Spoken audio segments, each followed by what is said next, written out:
The GOP's health care plan is in the Senate now, but one senator, Kentucky's Rand Paul, it's a Paul party panel tonight, has his mind on other things. Senator Paul spends most of his time ensuring the average American's right to be left alone, but now he's worried about the privacy of his fellow politicians. Here he is on Hannity last night. We've been hearing rumors, and anonymous sources have been telling us for a couple of months now that they believe that the Obama administration was spying on other presidential candidates other than Trump, and that it may be politically motivated. Of course it's politically motivated. Now, last Friday, Senator Paul sent a letter to the White House as well as the House and Senate Intelligence Committees and asked them to disclose whether the intel community did collect and unmask the names of anyone in Congress or on a presidential campaign last year.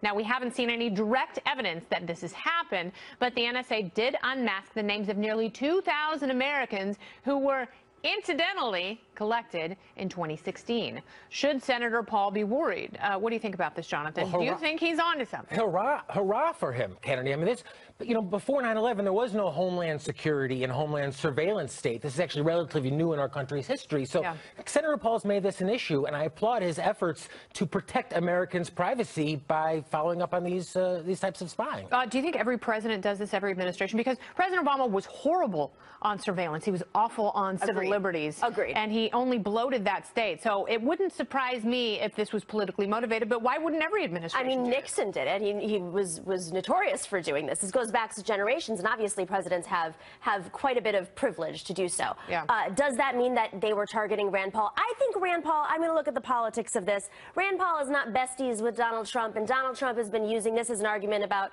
against Barack Obama, and I think this is his way of making nice with the president. What they call the permanent. No, this is consistently his issue. Yeah. This is always his issue. Right, but that's also good politics.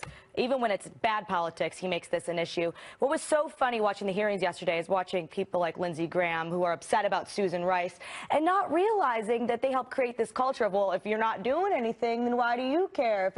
The standard being set at if it provides any potential benefit in terms of foreign intelligence, then it's okay. That's how you got into this situation in the first place. And Rand Paul's been the one dude, or one of very few, who have been consistently saying, hey, it's a problem. And now, we're having problems. But now we see it's both parties who are propping up this false freedom versus security dichotomy. Exactly. And it is wrong on every level. My one hope is that the president has been so outspoken about this that hopefully people like Rand Paul will be able to get into his ear and say, you know what, Section 702, it's got to go.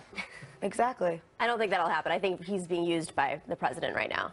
Rand Paul's political positions are being propped up because that suits the president's narrative. As soon as it doesn't, maybe Senator Paul has figured out a way to get the president to listen to him. And if that's the case, I am hopeful. There's always politics in politics. Amen. That is true. And there's always corn and popcorn. President Trump loves to listen to people. That's a snack. The party panel returns a little bit later, but first up, reports say the White House is keeping tabs on Liz Warren. That's a surveillable target. And getting a head start to fight off her potential challenge in 2020. Chris Steiwalt joins me to weigh in on the next presidential race. It's already here.